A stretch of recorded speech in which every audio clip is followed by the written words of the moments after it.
Welcome back, everyone, from our little break. This is Mind Your Pleasure podcast, and today I have the amazingly talented and absolutely beautiful Eugina on. She is a pleasure and intimacy coach, and I'm so excited to have our conversation today.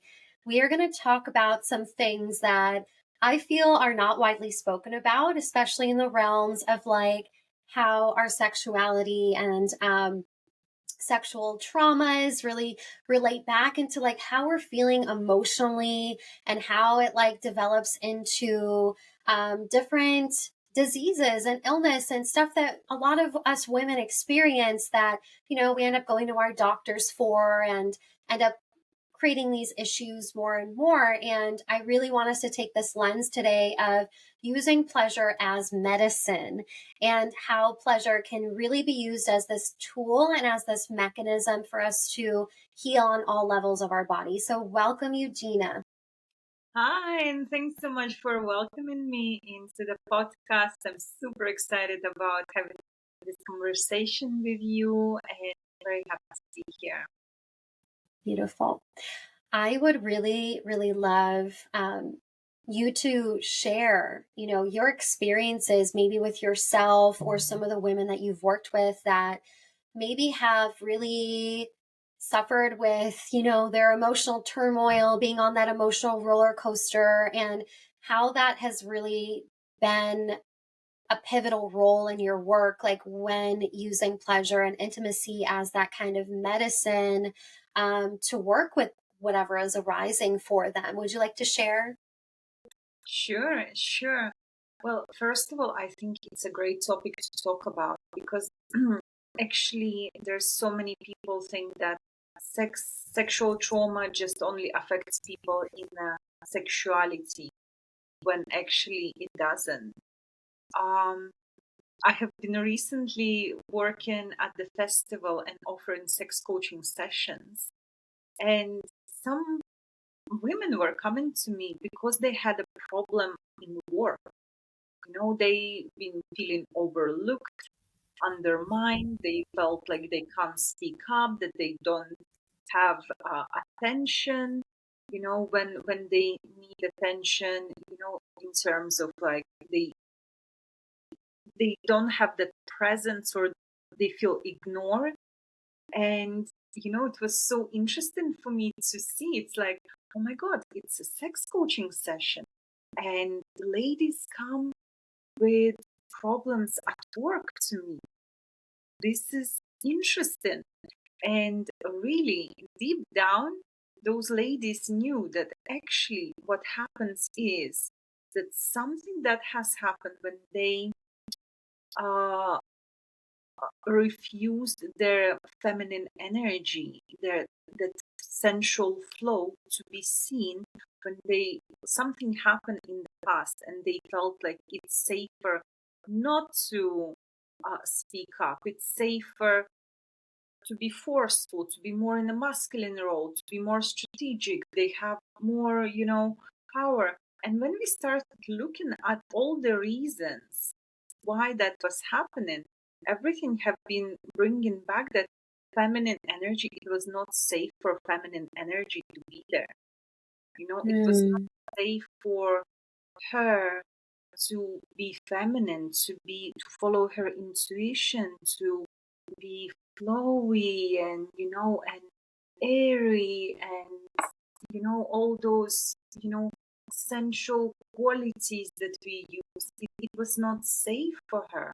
And what was very interesting that the way she treated her own sexual energy and feminine energy, her boss at work treated her exactly the same way. So it was just so incredible to acknowledge how she treats herself inside. She got treated by her boss, and through a simple process, we kind of got to the place where we adjusted that, but her body was tense, everything, it's like speaking very low, not to offend anybody, becoming a good girl, things like that. And I see that a lot of women that trying to adjust themselves to others. We become people pleasers. We lose our voice. We don't express our emotions. I worked with women who actually, through sexual trauma or even shame, could not be penetrated because their pussy would bleed completely. If anything would come near her, she would start bleeding.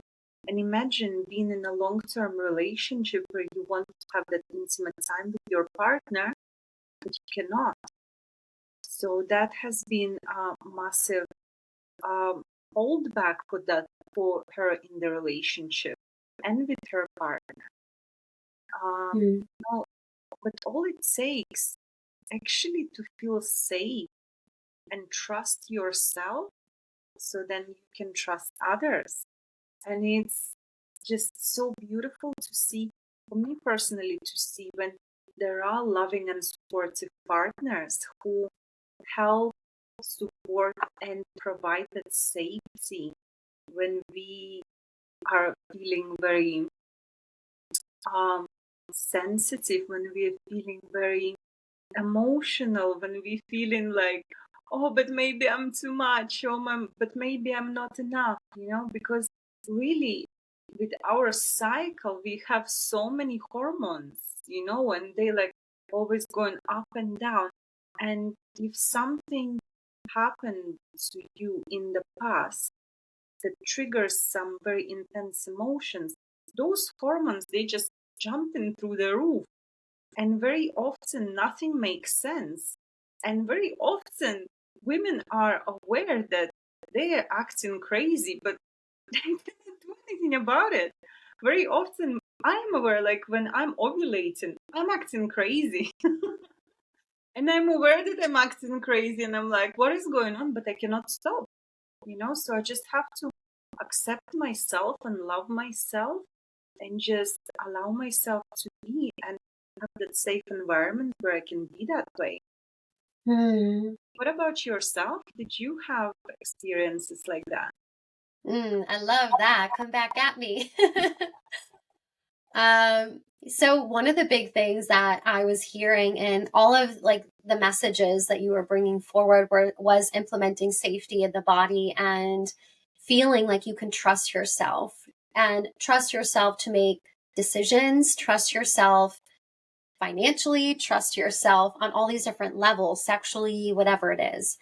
And I would say, from a very young age, I had PMDD, didn't even realize. So those of you who don't know what PMDD is, it's like what Eugina was saying, where because we have these natural, normal hormonal fluctuations, when we're not addressing like the actual root of the unresolved emotions, it's like your hormones are actually highlighting and magnifying the unresolved shit that's underneath. So while the hormonal fluctuations are absolutely normal and natural, and we're going to feel different throughout the month, having, the emotional turbulence is, I think, something that a lot of us have like normalized as like women are just crazy. Women are just, we are, we're hormonal. And, I grew up feeling or having the same beliefs of like, something must be wrong with me. It's just like, an unlucky draw of faith that I have this hormonal shit that's going on. And what I realized by working through my pleasure and sexuality and the evolution of that, that I fucking healed myself on an emotional level because I was actually getting to the root of it. And, like Eugina, what you were saying, basically, when I was listening to you talk about feminine energy, what I was interpreting that as is just this profound connection with ourselves that we sometimes limit or that we cannot perceive because there's shit in the way, right?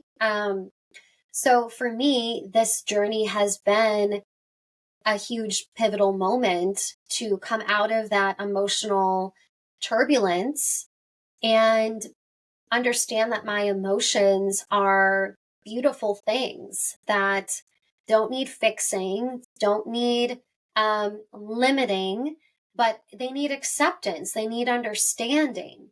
And when we're able to give ourselves that and trust ourselves on that level, that's where the healing actually takes place and where we can start to layer our pleasure and sexuality on top, right?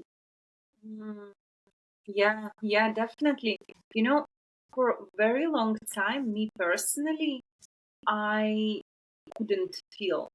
Like very early in age, I have decided that it was not safe for me to feel. Like once I've seen my dad attacking my mom, and she was not able to stand up for herself. And in that moment, I've decided that it's not safe to be a woman. So it's much more acceptable to be like a man. So in a way, I've adopted the masculine qualities within, like for me to function in the world. And I've built so many walls around me that, that I couldn't feel pain. I was protecting myself from feeling pain, but I couldn't feel pleasure either. Like even my body became like kind of numb. Like when I was with a lover, yes, my lover touching my body, but I don't really have the sensation unless it's really intense and hard. And Hmm. I actually was so much more into rough sex than lovemaking. Lovemaking was like, oh, this is weird, because I needed that intensity to feel.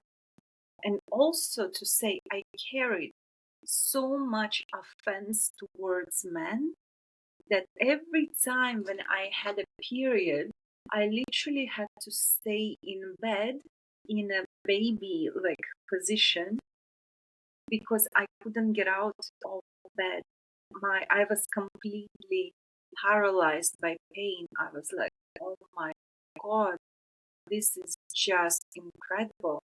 And as you said, when you start healing yourself, you kind of realize that your emotions actually became more manageable. This actually exactly what happened with me when I started healing myself and my resolving my relationship with masculine, resolving my offense that I was carrying within me. It actually, the pain has gone. It Hmm. really has gone. And right now, it's actually a great indicator. If I have a bit of a cramps on my period, I'm like, have I been upset with my boyfriend or have I been upset with any man? So it's like my Yeah. body became such a great indicator for where is my emotional state is at. It's like, am I upset with somebody? Am I angry with somebody? Like for example, when people have got UTI, it means that you're pissed off with somebody. Basically, you're angry. I used to, like, not me personally, but my friend, she used to get UTIs every time she would have sex with somebody, like every single time. She was like, oh my God, I don't know what is going on. And I'm like, let's look at this. Are you angry at him for some reason? And actually, what was coming up that she was angry with the guy that she was dating because, like whatever he said, whatever he did or didn't do, or like whatever the reason was, she was angry with him. Or maybe she wasn't fully satisfied in bed, or maybe, like there was always something. Maybe she felt used, and it was manifesting with her as the UTI because that suppressed anger, because we are conditioned to be good girls and not express our emotions, especially anger. God damn it, how could you? It's like be angry. It's like, and what? It would mean that you're crazy. It will mean that you are, like with all of this emotional stuff and whatnot, and yeah, and suppressing anger, it manifests in a UTI. Yeah, everything that you just said was like so spot on in my own experience and the experiences of my own clients who are women. And oh my goodness, it is so it's so real. I had painful periods too since I can remember. And again, now that I have an understanding of my emotional body, like, and if I have cramps that month, I can also look back at my relationship or the things that had occurred during the month and say, yeah, okay, I was out of alignment there. Yeah, I'm carrying some anger, some resentment in that area. And as soon as I'm able to resolve that, whether it's through communication or self pleasure or, whatever it is, just expressing it, and if like I won't have the pain the next month. That shit's so real. It's like, but it can be so simple too, to actually listen to the thoughts and emotions that we're having throughout the month so that we can start to work with our emotional state rather than like avoiding it, rather than using sex to cope, for example, and again, like the UTI stuff that you're speaking of, there's so many manifestations of physical stuff that is actually rooted in our emotions and those types of imbalances. I mean, even like cysts and fibroids, those are so interconnected with, I've seen women with PMDD, for example, usually will have cysts and fibroids and hyperthyroidism too, right? That's all interconnected. And, a part of me really believes that we need to stop treating women's bodies like um, these separate boxes, like, okay, this is for your hormones, this is for your sexuality, this is for your emotions, because they're all so, so interconnected with one another. So, Eugene, I would love if you could speak on that a little bit more of like, why do we disconnect those pieces of ourselves? Like, why do you think women are still turning to hormone replacement therapy and supplements rather than just addressing the core of it and, being able to tap into their pleasure at the same time? Why do you think like we're still avoiding that? This is such a great question. As you've been speaking, I actually was thinking, it's like so many women, and I was one of them, having a painful period. I was just medicated on painkillers. I was medicated, just not to feel pain, because we are so conditioned that we need to avoid feeling pain. And we actually forget that the pain is actually the indicator for you to pay attention to certain emotions in your body. It's like an alarm, like you have a fire alarm in your house. This is the pain for you. It's like, hey, I need attention. Hey, something in your, because your emotional body has no other way to get your attention but through physical pain, through physical manifestation. It's like if you break your arm, you like, oh fuck, I need to go to a doctor. I need to fix it. That there is like, you pay attention. But because we are so like conditioned avoid feeling pain, we would, like, humans would do anything just not to feel pain. We will like sit in the most uncomfortable situations and power through, and pretend that it's not that bad. you know just avoid the uncomfortable sensations of going into the emotions that cause you pain. And what Mm, happens very often, I work with this lady, and actually she have had fibroids. She had the cysts inside, to the point that she had to remove her womb.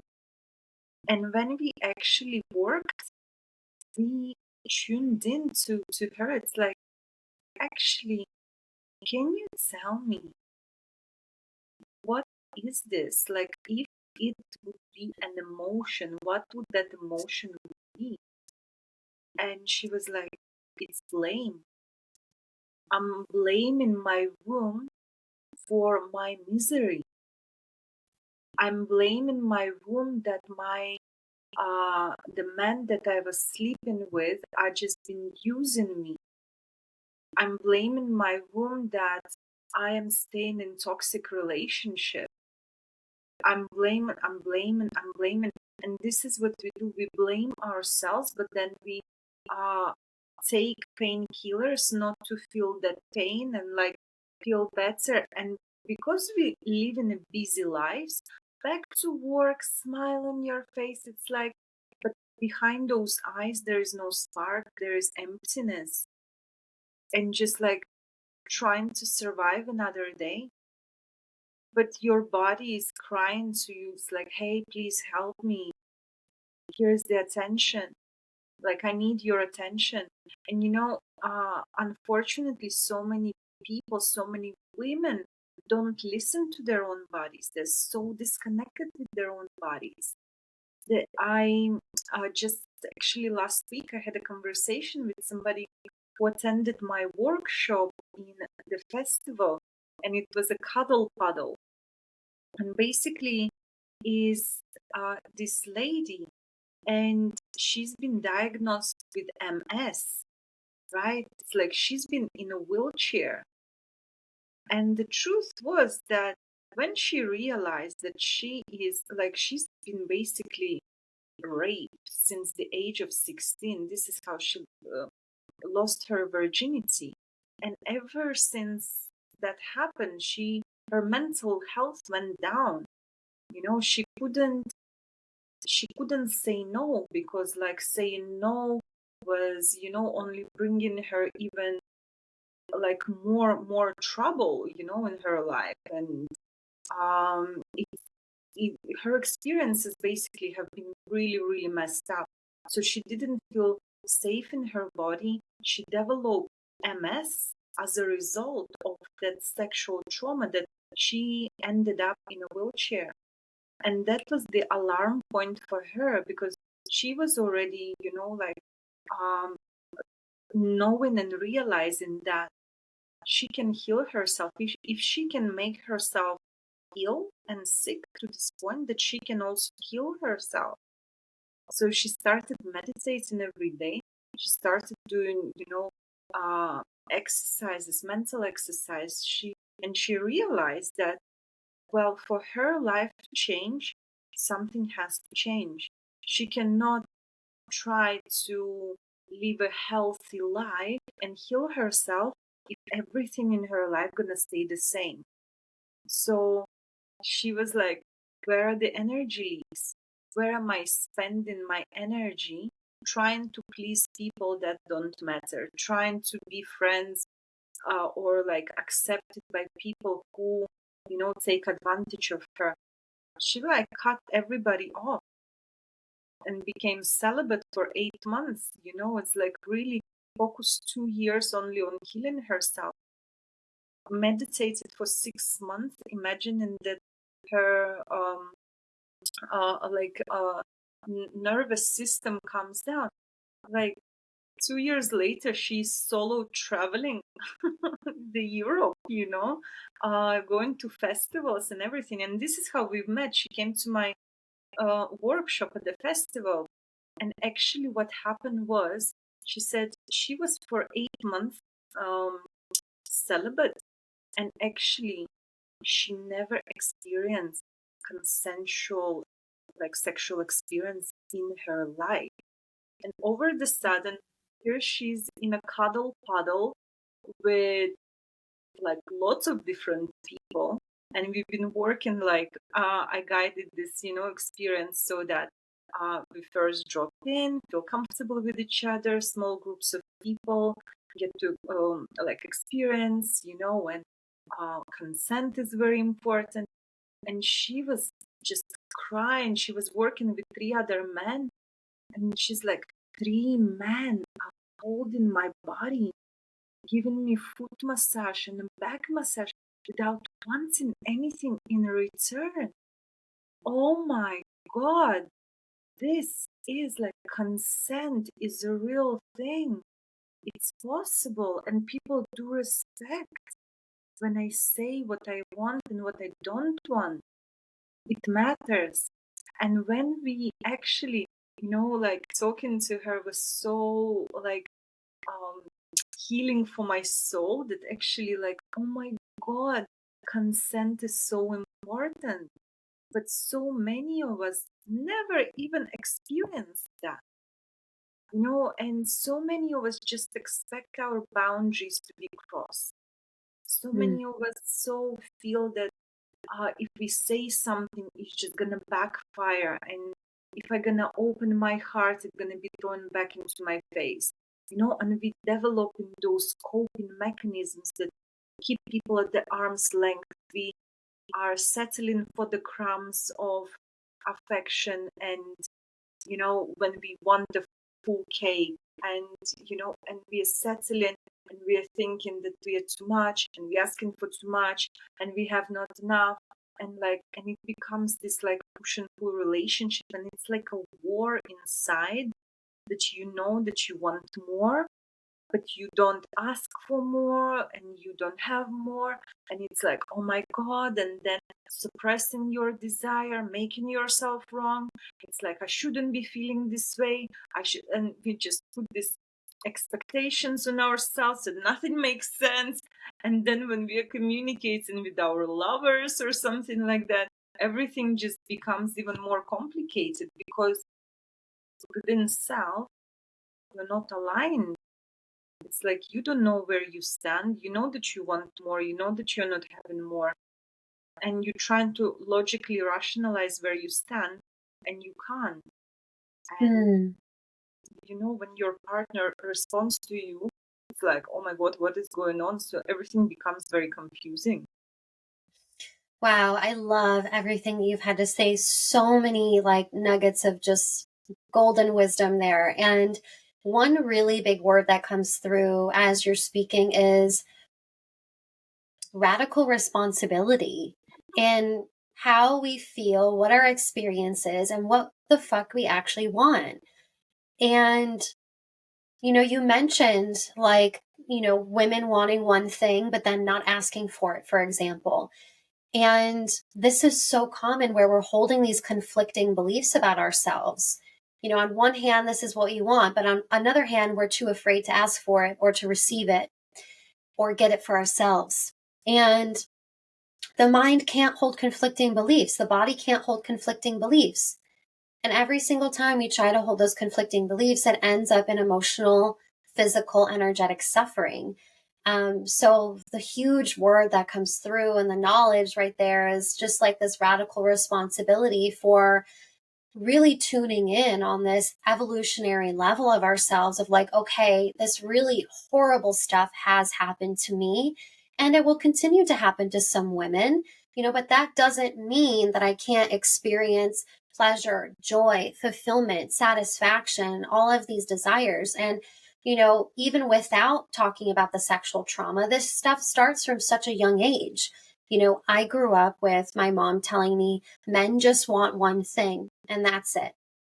So try, forming a healthy relationship with men after hearing that your whole life. That's why I abstained from even having sex until I was almost 19 years old, because I was like, I don't want to be rejected by someone that I have sex with for the first time.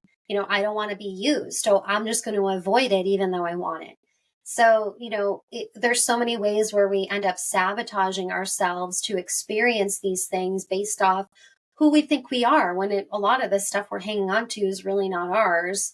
And it's somebody else's sick manifestation of who they thought they were, right?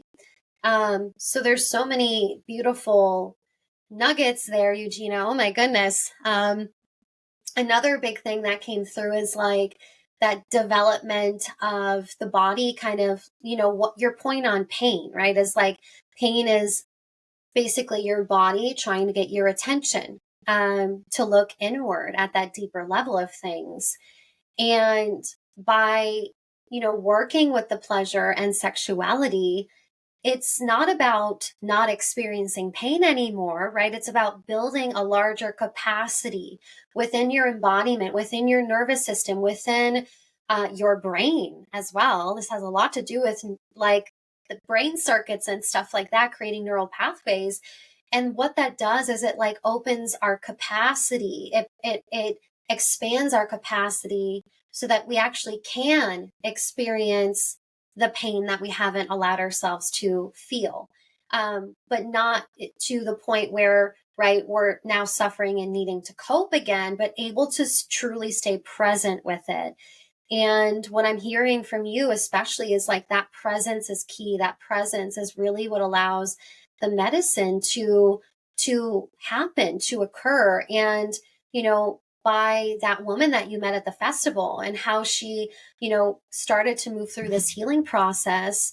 And then because of that, she was able to allow herself to experience the cuddle and being and held by these men who didn't want anything from her, and without her taking radical responsibility for herself, that wouldn't have been possible, right? Yeah. It actually just nourishes me so much when I hear stories like that, because it takes such tremendous amount of courage to put yourself in the situation where you don't know what's gonna happen. It's like it's so triggering. Intimacy for so many people is so triggering.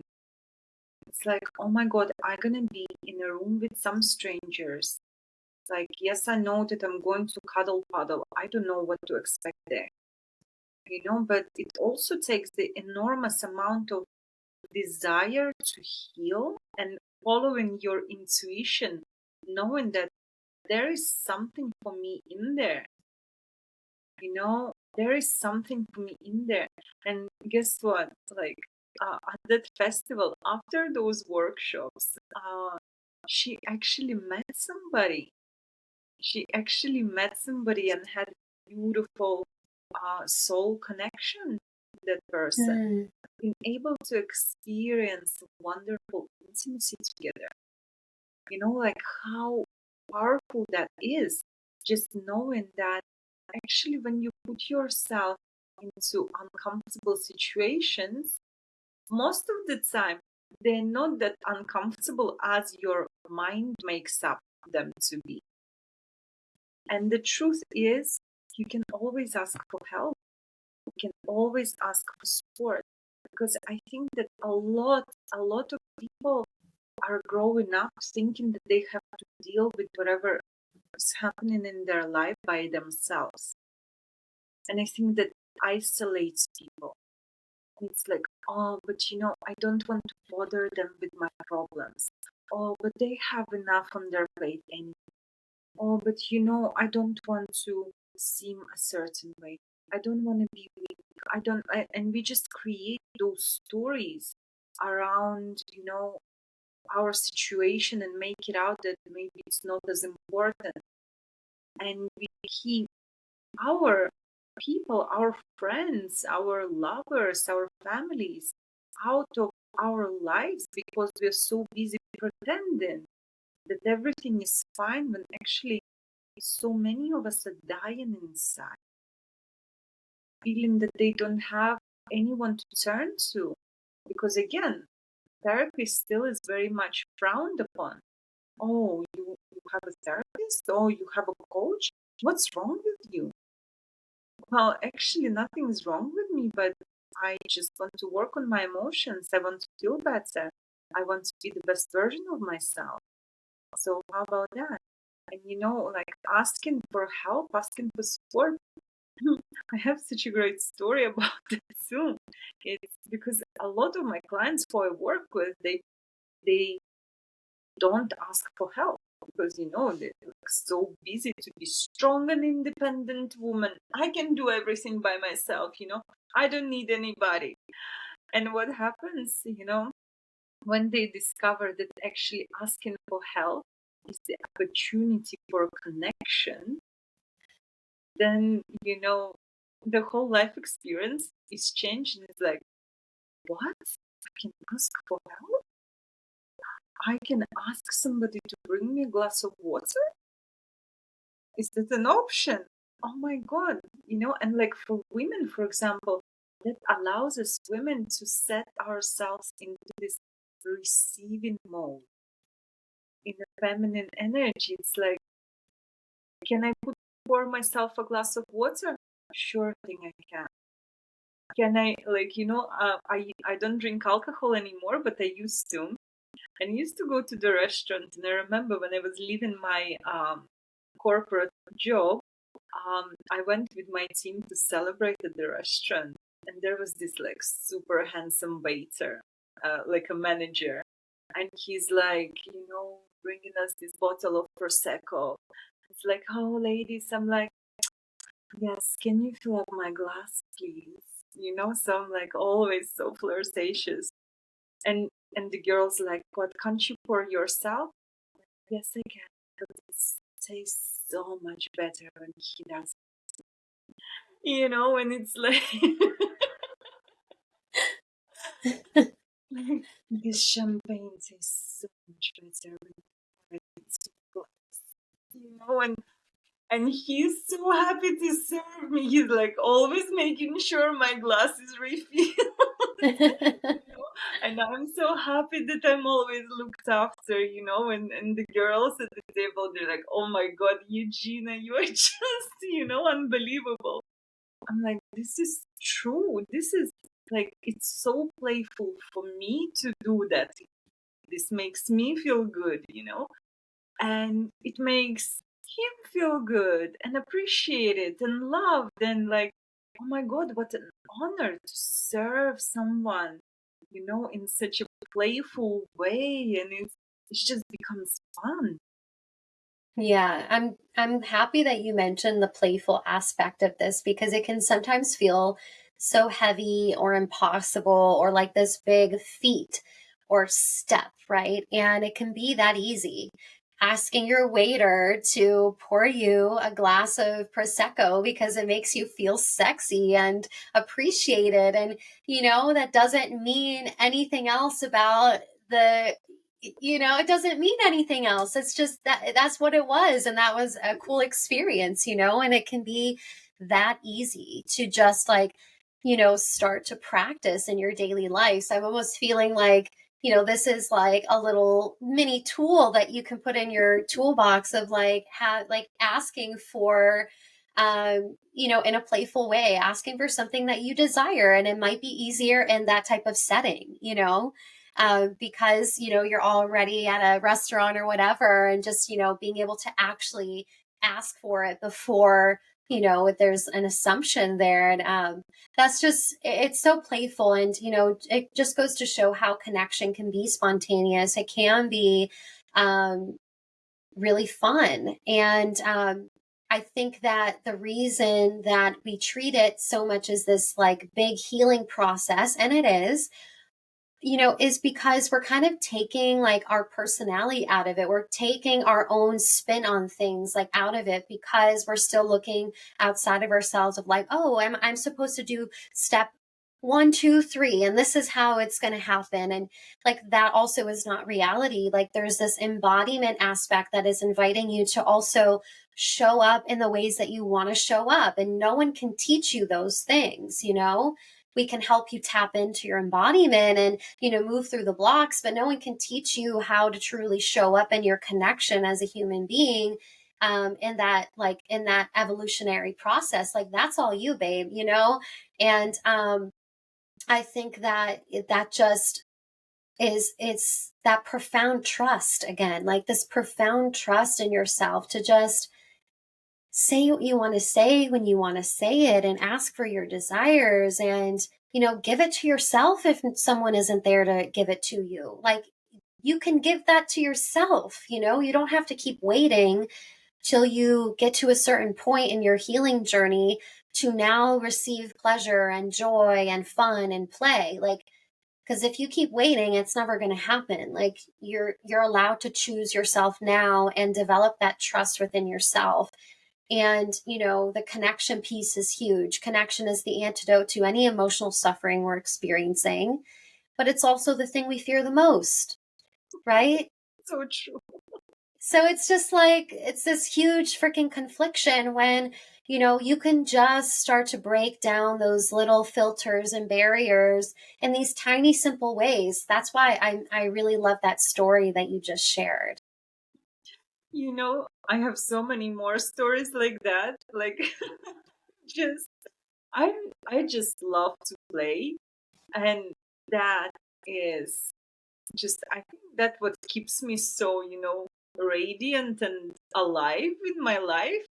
Because, like, for example, even when I need to call a customer service of like whatever, situation, I'd be flirting on the phone. I was like, hi, how you doing? They're like, what? I'm like, "Yeah, I'm asking you, how you doing?"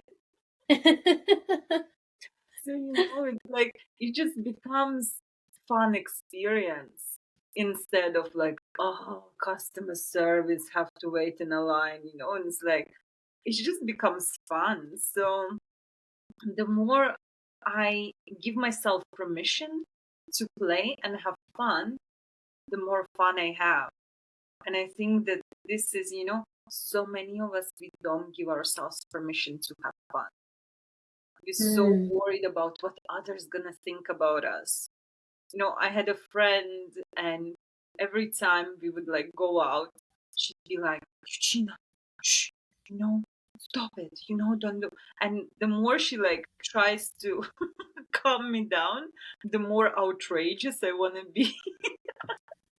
It's like the more it kind of inspires me to do like some, funky things. And, in the end, we have fun, but this is true, we're so busy about thinking about what is this step one, step two, step three, and blah, blah, blah. But we forget to tap into our intuition and see, actually, yes, there are those steps, but what is the right thing for me right now?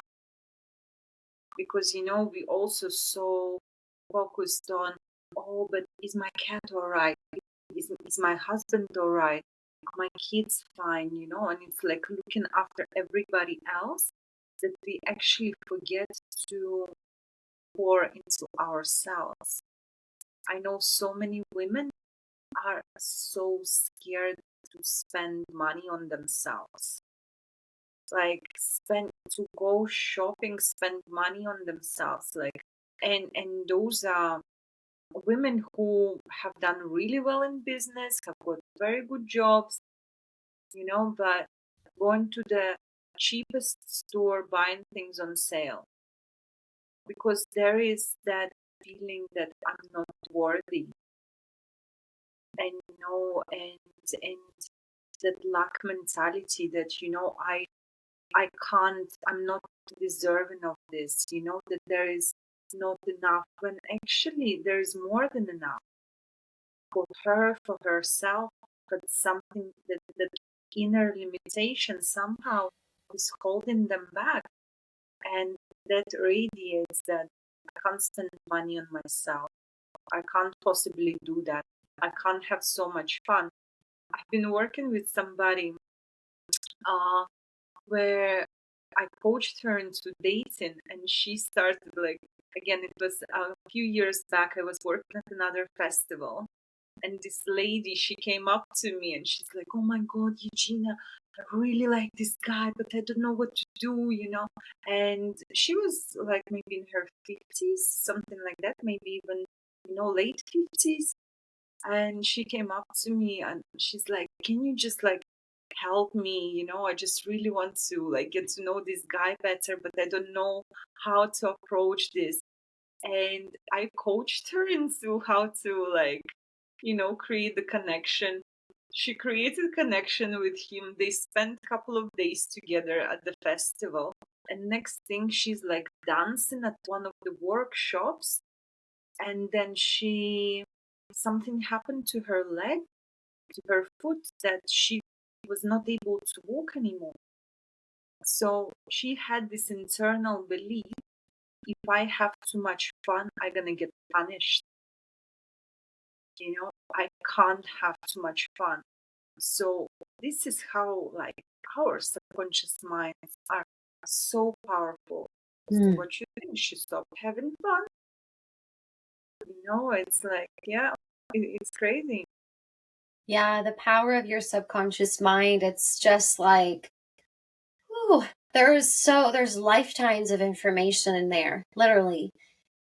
I've seen some of my clients with different sexual issues that, it's showing up because of a past life memory, a past life trauma that they haven't been able to work through. It's amazing, how intelligent the mind is. And I think that the only thing we truly need to change, to like step into this pleasure evolution that wants to happen is really our perception, right? And having that awareness of like how we're perceiving the events that are happening, it allows us to be like, oh, like I'm curious now, like that happened. And oh, I'm connecting the dots now because I thought this way about myself and then that happened. And again, like we're taking responsibility for that and also like giving ourselves the compassion and like the curiosity, the play of like, holy shit, my mind is so smart and I don't need to hang on to that anymore. So just, it's so amazing. I could talk about this for hours and hours. And then another key piece there that was coming through was that layer about how, you can have all of the money in the world and still feel like a lack mentality. And, you know, I often say you can have all of the pussy power, all of the money, all of like the best toys in the world, and you still have to work through your unresolved emotions. You can have the best of everything and still feel like shit. And that seems pretty obvious, but somehow, we keep doing the same thing, like, okay, the best lube, the best toys, the best experiences. And those are all amazing. Those can really like help us gain confidence and all of that. But it's like about, stop looking outside of yourself, step back into the trust, the autonomy that you have always had because it's never not been there. It's always there. It's just like we create these filters based off our subconscious perceptions, like you're saying. I've had crazy experiences with my own clients of like, because we work directly with the energy body and the emotions stored there, for example, I work with I work with the elemental system, the Tibetan elemental system, for example, and we were working with the fire element with one of my clients. And as soon as we started working with this fire element, which is your sexual center, um, she started to have nightmares and she started to have these visualizations of like this black ball of energy sitting in the left side of her womb. And I'm like, that's interesting. I wonder what your subconscious wants to say about that. So, we went in and again, like we found that that black ball of energy was attached to three different past lives, not one, but three, that had all to do with her losing the people that she loved. So, because she's lost people that she loved so much in her life, in her past lives, she chose men that were emotionally unavailable because she felt like it's not worth it. I'm going to lose them anyway. Doesn't matter how much I love them, they love me. I'm going to lose them. I'm going to be alone. It's not worth it. So we found that clarity just by tuning in to her body on that level. And the only reason why that was surfacing was because we were tapping into her sexual center. So, sometimes it doesn't make sense until it makes sense. Yeah, yeah. And the truth is, we're trying to make sense out of everything. And sometimes things are just the way they are, just because they are. And sometimes things, I used to have a saying, nothing has to make sense unless, like, as long as it feels good. And this is, you can follow what feels good, and logically it will not make sense to you. But you know that when you follow where your intuition leads you, you just know you're gonna come to a lot of goodness. And the Mm. truth is, is there a chance to be heard, to be, like, I don't know, like something happening, like maybe when you asking somebody for something, is there a chance for rejection? Hell yeah, of course, there is. But you know what? What would you rather? To live in the regret that you actually never went for what you knew was right for you? Or would you rather have a regret for asking and not getting?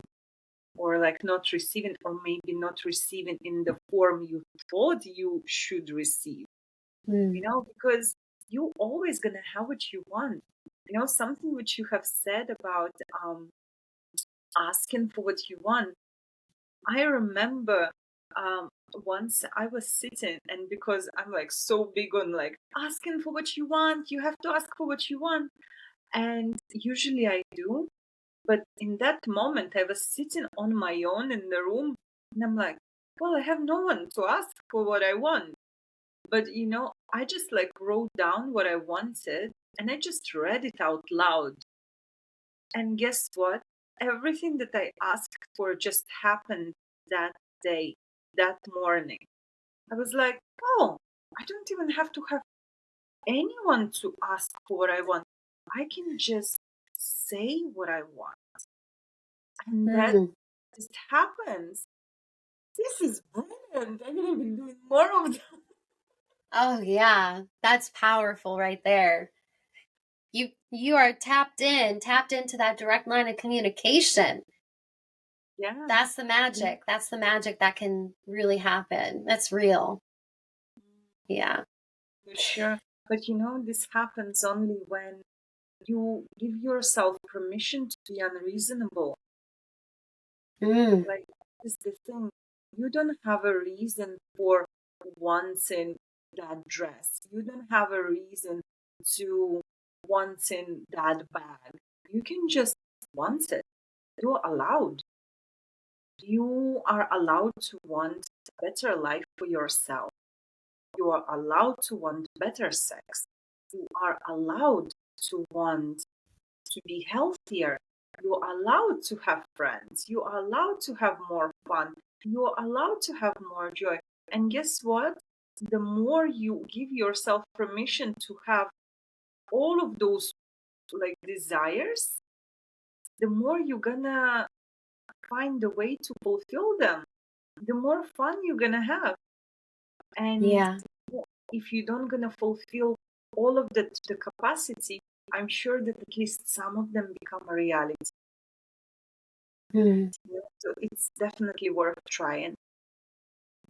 Yeah, and to continue that implementation of safety in your nervous system, like feeling the stretch, but not so much so where, right, you feel like totally outside of yourself, So if you want to go buy the bag or you're making a decision in your life and yeah, there's like a little bit of a stretch in your nervous system, right? And this is something that my mentor actually says to me a lot of like, just feel where your body is at. Is there a stretch? Like, how far is the stretch? And if it's too much, it's okay to tailor it back. It's okay to just come back a little bit and still get the need or desire met and move forward, but in a different light, in a different way. So that's exactly what you're describing. And again, it's like, yeah, I think we also need to take into consideration of like not putting expectations on ourselves of the outcome of that thing. Because what happens, and was me a lot of the times, if like I know I can manifest a lot of shit, but it doesn't mean that everything I manifest was meant to be, you know? And discernment is key there, so for me to like tap in and see like where I'm at, it can look different, and to give myself that permission of it can look different and I might not understand it altogether, but I know that it's in the right direction, you know? Because when we're like talking about desires, again, it's not all about that instant gratification either, it can be, those are great things, I'm not against that, but if you like want the unwavering fulfillment piece, it's like trusting that intuition, like you keep repeating, Eugina, is like stepping into these parts of yourself where you know you're in the right direction. You might not be positive about what exactly that's going to look like, but you know that there's this level of understanding in your body where you're like, yes, like, let's go. I'm trusting myself to step into that.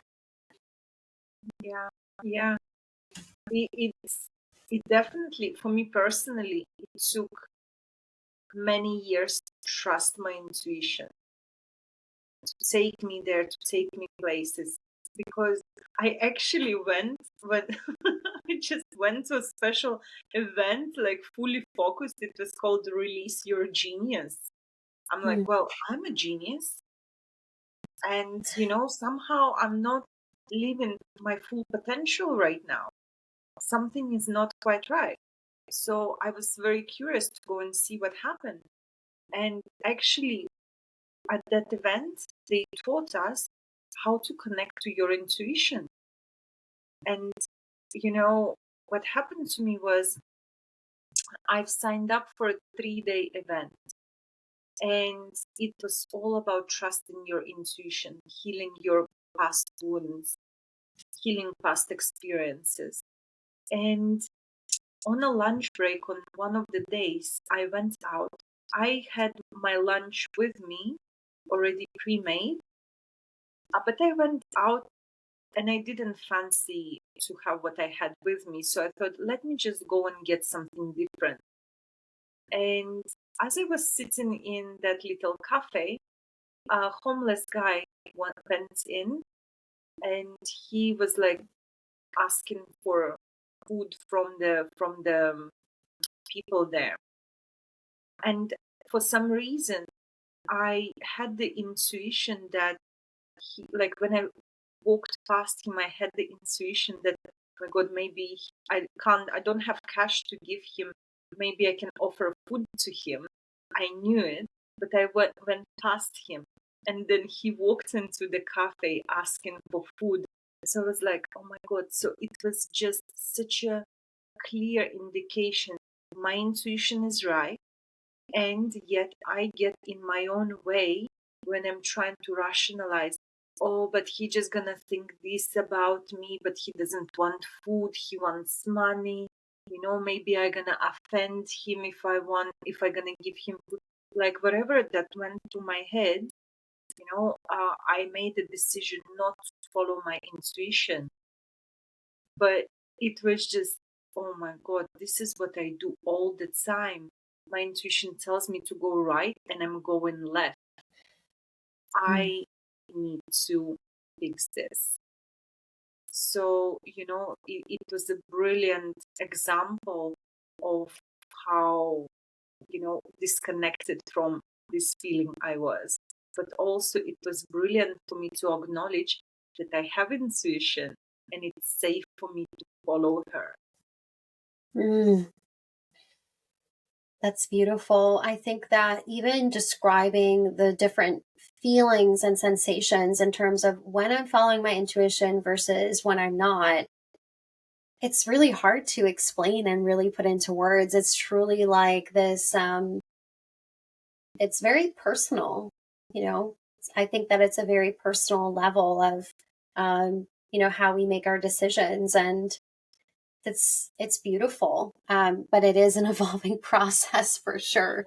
Up until recently, I've only, similar to your experience, where it's only up until, recently I'm feeling like, okay, I'm realizing my intuition doesn't mean it always feels really good. I our conscious mind wants to butt in and say, but that doesn't feel so good, but that doesn't bring me a lot of pleasure right now, and I think that just one more final point here of like intuition for me, it's about like seeing the bigger vision too. Like when we can hold a greater capacity of seeing the bigger vision for ourselves and tapping into that line of communication, right, with the universe as a whole, like acknowledging that it's not just about me, that it's about we, it's about us, it's about all sentient beings.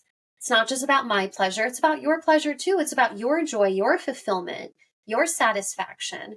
I think that gives us the breeding grounds to actually tap more into our intuitive space, because it's not just about us.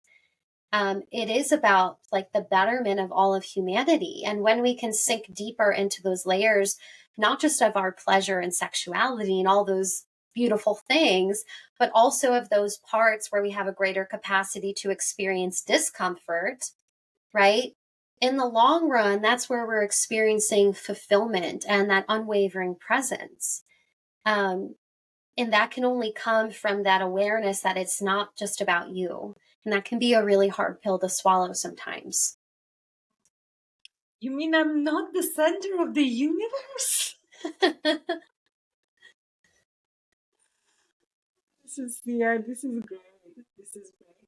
Tell me, what is your relationship? What was your relationship with your intuition when you were growing up, and like more into adult life? Because I feel like everyone, as you said, have a very unique relationship with their intuition. What was yours? Very logical. I knew that I could bring things into fruition, but that didn't mean that just because I brought it in and made the choice that it was um, leading me to the right, I guess. I don't want to say the right or wrong place, but the place that wasn't in alignment. So, for example, from a young age, a great example of this is that I really was able to will things into existence, like boom, and that's the power of your mind. We can all do that. We all do that, especially with negative things, because we're thinking about negative shit all the time and we will it into existence, right? So, from a young age, like even in high school, I could not wait to leave high school. I was constantly in my mind. It's like, I can't wait to leave. I can't wait to go travel. I can't wait to go to India. I'm making this happen. It's happening. The day after I graduate, I'm leaving. And that's what happened. I went and traveled India like right out of high school. Never been out of the country in my life. I went to the Maldives. I did volunteer work. I did all of the things. And then I returned back to India to continue, yoga training and all of this. And these are big parts of my life that I adored, that were huge learning lessons for me. But, or I should say, and if I were more aware of my intuitive spaces, perhaps I would have, I don't know how to explain this, like, would have been able to truly be in that experience instead of searching for the next thing, you know. And I did that for a long time. I traveled all over the world. I had a partner who lived in London. So, I dated him for a few years. I almost moved to London, almost got married in London. That's the whole other story. But, again, like this was all shit that I was willing into existence instead of using my intuition to navigate. So when shit crumbled, and, for example, that guy broke up with me and in the most horrible, horrendous way, by the way, it crushed me because I wasn't following my intuitive space that entire time. I was following my will of existence and how I can will things to happen. And so that's the difference I started to lean into. I'm like, okay, like it's super easy for me to have these experiences and get what I want, but oh my gosh, the pain was not worth it. Like the pain that I had to endure after that was like, oh my God, if I just followed my intuition, then I would have made choices that were more in alignment with, the bigger vision. It wasn't just about me, but I was always thinking about myself. I'm not going to lie. When I was younger, I was super selfish. I was very selfish. I was very self-absorbed. I would get angry when I didn't get what I wanted. And I made myself the center of the universe and thought I was hot shit. And, I am hot shit, but I love like, there's more there now, there's an embodiment happening that wasn't in my awareness at that point in time. So I hope that gives you some clarity on kind of how that, I like manifested for me and at a younger age, you know. Yeah, I actually quite resonate with that because for me also manifesting like things into reality have never been a problem. especially sex, for me, it was super easy. I just basically have this superpower where I can think about what I want in sex, and that just happens. Like, just thought about it. Sometimes I don't even speak it out loud. It's there. I'm like, holy shit, this is like some serious superpower. Like some people would kill for this, you know? It's super like instant. I don't know how it happens, but it does. I have no resistance whatsoever. However, creating those experiences and like other things like travel, like I actually did get married in the past, because following what I thought was right, what was expected of me, what was um, like pressure of society, pressure of the family, because I'm a woman and, I need to be married by the certain age, especially in my culture where I come from. If you're not married by 25, something's wrong with you, you know? So I'm like, oh my God, I just have to follow that. So I kept creating all those experiences, also traveling, uh, this marriage, but then I'm like, am I happy? I'm Mm. actually feeling empty inside, like empty, and I'm feeling so resentful because I have some sort of expectation that that next thing gonna make me happy. And when I get that next thing, I'm feeling more empty than any time before that. So it's like, oh, actually, maybe it's not about what I have. Maybe it's something, about different, but what is it? And I couldn't place my finger on that. And then I was like, I remember when I was breaking up from one of my boyfriends in London, I was like, 3 years of relationship, toxic relationship is crazy. And I remember I was moving out from our house and I'm like thinking, why all of my relationships look the same? And this thought just for one moment, one split second just came into my mind. Maybe it's not them. Maybe it's me. I'm like, no, it can't be possible. But I already caught myself thinking that. So I could not unthink it anymore. And then I really started tracking back everything. All of my relationships look somewhat the same. Like, I think I'm the problem. But guess what? If I'm the problem, I am also the solution. Mm. And this is just the way it is, And as Yeah. soon as I have realized this, my life started unfolding in the most magical ways. That radical responsibility that you have talked about right in the beginning of our conversation have Mm-hmm. actually opened up so many wonderful possibilities for me to uncover who I truly was, not who I was expected to be, who I was supposed to be, who I needed to be, but who I really was. What was my essence? And Mm. why am I here? And since that moment, I don't think I have felt, unfulfilled. I felt stuck. I felt, like, fuck, why is this not going the way I want to? But I never felt empty inside, which was beautiful. Mm. And, our brains love to create a story. We love to create the imagery. We love to create all of the stories we possibly can about who we think we are, right? And for me, I was living in a story. I was like, this is my storyboard. This is what I want it to look like.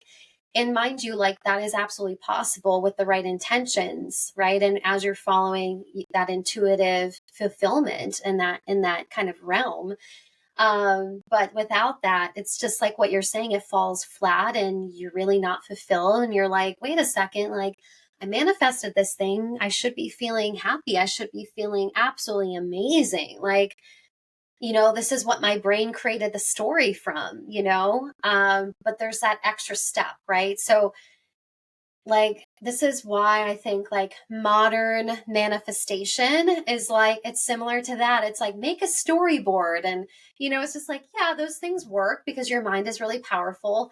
And right, there's like these missing gaps. Like you need to address the underlining stuff. We have to address all of the things we're talking about, the emotions, your pleasure, your self-sovereignty, your personal responsibility, so that you're actually making the storyboard that is in alignment with that exact thing. So really, really beautiful words, Eugina. I really loved our conversation. Yes, likewise, likewise. I can talk for hours about this. Yeah, me too. And, just a final reminder of like how we get to layer pleasure into this process, and create that capacity for ourselves to experience more. You know, I often say like opening to pleasure doesn't just mean amazing orgasms and wonderful intimacy and sex, because it does. And right, when we're opening, it also means opening to like the stuff that we didn't know was in our own perception and our awareness too. So, this is all really part of it. And it is a really amazing journey that will ultimately allow you to feel that fulfillment that we're all desiring and that ultimate connection. So, Eugina, is there any type of pleasure practice that you would like to leave us with for the women or men listening, to kind of tune into and start to integrate these pieces that they've heard today us talk about? Sure, sure. I actually would love to um, offer this practice that personally I find absolutely incredible. I find that no one is going to treat you uh, out of your comfort zone. So if you're treating yourself with disrespect, it's just gonna reflect in your other relationships. If you're gonna abuse yourself, it's just gonna show in your other relationships. So my invitation is for anyone who's listening, like any gender, treat yourself to a wonderful day that you would love to experience with a lover. I would love to invite you to become your own lover for the night and set the candles. If you have a bath, fill it up with water. Get yourself fresh flowers, your favorite flowers. Get yourself maybe a glass of champagne if you're drinking. If you don't, maybe you can have a cup of tea or a juice or like whatever that is. But the point of this is, and if you don't have a bath, that's also fine. You can have a nice, hot, long shower. But the idea is really to get intimate with yourself and your body. And when you have a shower, like really allow yourself to feel every part of your body. Say thank you to your body. Like your feet are walking you all this time in on this earth, You're running, you're dancing, you're rushing around, and it's like you're getting everywhere. And it's like, have you ever stopped to actually say thank you to your feet for taking you on this earth? Your legs, your genitals. Have you actually ever talked to your genitals? How powerful is that? You know, um, Everything you've been through, your body was there with you.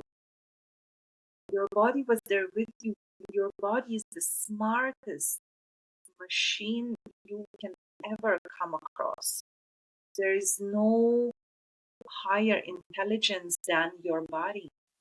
So you may as well become your best friend. Your body may as well become your best friend, because guess what?